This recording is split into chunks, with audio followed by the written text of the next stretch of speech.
US એ તો અમદાવાદમાં ને ગુજરાતને ખબર છે, અમેરિકા છે. પણ જે લોકો 15, 20, 25, 30 વર્ષથી અમેરિકા છે, એમને ખબર નથી એ લોકો અમેરિકામાં છે. એ લોકોએ તો વિશ્વનું નંબર 1 શહેર ન્યૂ જર્સી સિટી, એને અમદાવાદની રતનપુર, માણેક ચોક, ઢલગરવાડ, 3 દરવાજા, ભદ્રકાળીના મંદિરની ભીડ, આ બધું જ બનાવી દીધું. અને તમને કહીશ તો નવાઈ લાગશે, આ શહેર એ ન્યુયોર્ક થી બિલકુલ બાજુમાં છે.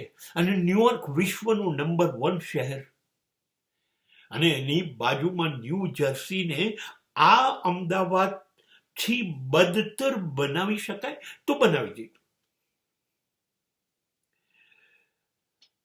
અહીં ફૂટપાથ ઉપર સાયકલ ચાલી શકે, અહીં ફૂટપાથ ઉપર ચાની કેટલી પાનના ગલ્લા છે.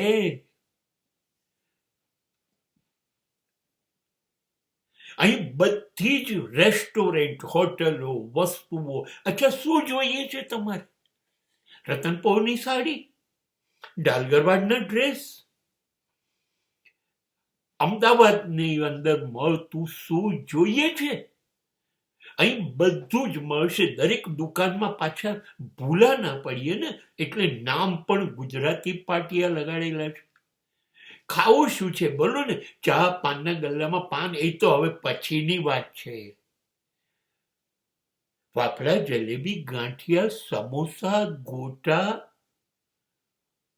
શું ખાવું છે બધું જ ફૂટપાથ પર મળશે.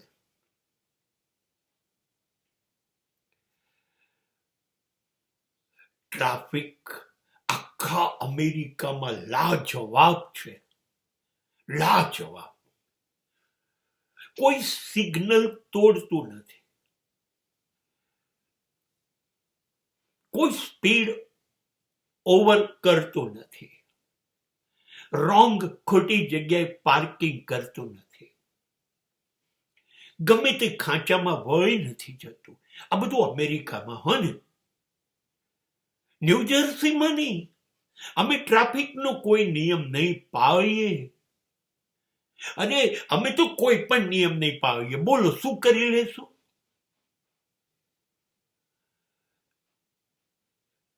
અમેરિકાને ખતમ કરી નાખ્યું.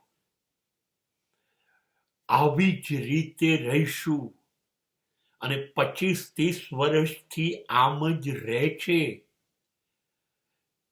તમને ખબર છે, જે અમેરિકન્સ છે કે બીજા લોકો છે, એ શહેરની અંદર ઘૂસતા જ નથી.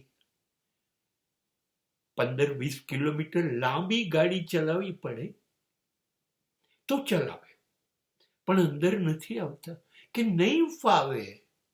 અહીં કોઈ પણ ગમે ત્યાં ચલાવશે, વળી જશે. 3 વર્ષમાં મેં અમેરિકામાં ક્યાંય હોર્ન નથી સાંભળ્યું ગાડીનું. અને ન્યૂ જર્સી અમદાવાદની જેમ જ જાણે હોર્ન પર બેસી ગયા હોય એમ ચેસાચેસ કરે. આપણે કોઈ પણ શહેરને બરબાદ કરી શકીએ એમ છે.